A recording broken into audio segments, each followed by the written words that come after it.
Stalker here. So amazing how fast a year goes. Now when you watching this video, it's actually going to be out early in October, and that generally means that in a few short weeks this is going to be put away for the rest of the season. Now, a couple reasons. First thing is they don't make snow tires for an RC51, and the second thing is I don't drive an RC51 in crappy weather. Not because I can't, it's because I hate cleaning it. And this is a bike that, like a Ducati or a Aprilia or whatnot, sort of demands to always be in spotless conditions.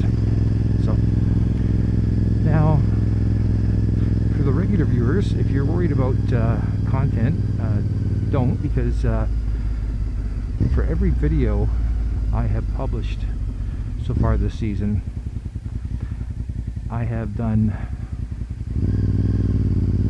probably at least 3 that you haven't seen yet.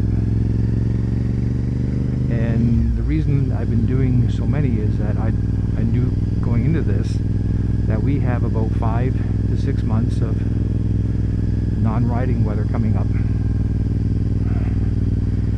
So I've been riding and videoing and building up content, because the one thing about some of my favorite vloggers that really sort of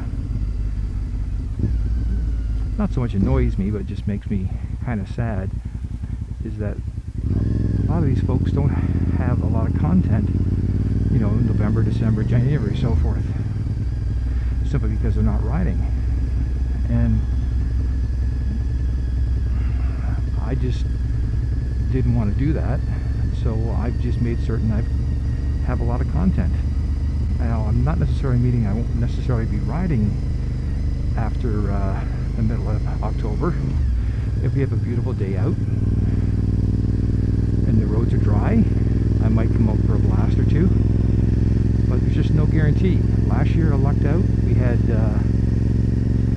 weather where I was able to ride up until nearly the end of November. I'm riding long enough to know that I've literally had seasons where we've had snow in early October, and other times when, you know, we never got snow until like January, February.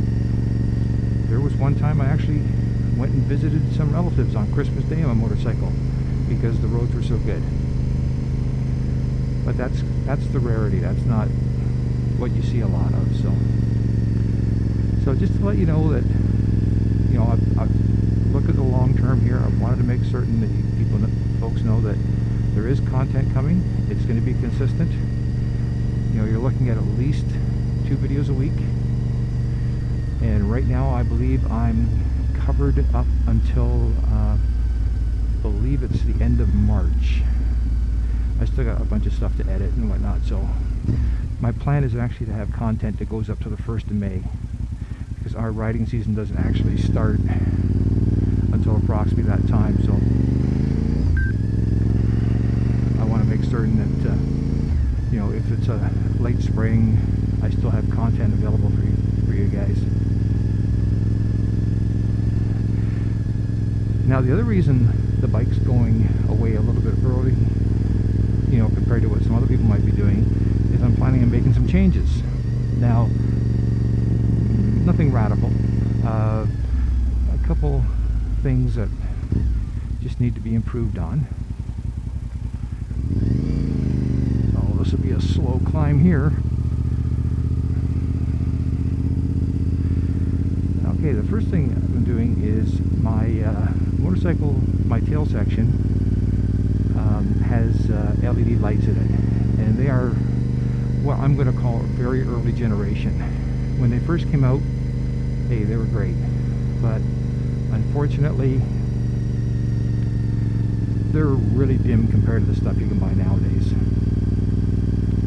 So the plan is to replace my brake lights and my signal lights in the back with newer and brighter LEDs, which will require some wiring.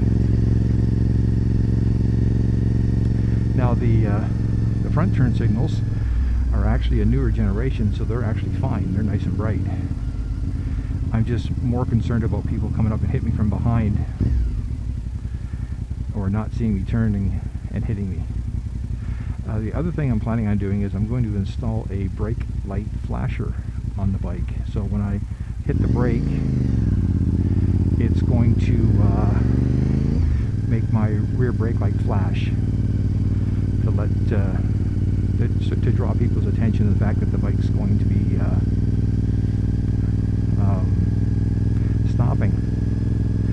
And the other change is my bike currently is running HID headlights, and I'm going to probably pull those out and replace them with LEDs. The HIDs, there's no question they are brighter. However, they are drawing a lot of power, and I've had to replace 2 batteries on this bike, even though it's running a battery tender, and I'm starting to suspect that the HIDs are probably the main culprit. When you turn them on, you can actually just hear them sucking the life out of the battery. So I'm going to pop in a set of HIDs to make it better. Now there's some other improvements I'm going to be doing as well. Replacing the radiator hoses. There's a duct system that I've had for a few years that would let me change the cooling pattern on the radiators, and the main reason I didn't install it earlier was because I had to take the radiator hoses off to do that, and I didn't want to do that until I actually had a kit. And I'm going to basically replace all the hoses. So what I'm probably going to do this winter is I'm probably going to do a couple videos on these improvements for all you people that are really bored and enjoy watching that sort of stuff, or technically minded. So there'll be a little bit of that as well. And there's going to be some other little minor things here and there I'm going to do to the bike as well. Haven't quite decided. Until I get the bike really apart and take a look, that's when I'll know what changes are going to be made. So anyways, don't worry, there's going to be lots of content, and I'm going to keep producing stuff. So talk to you later. Test Stalker out.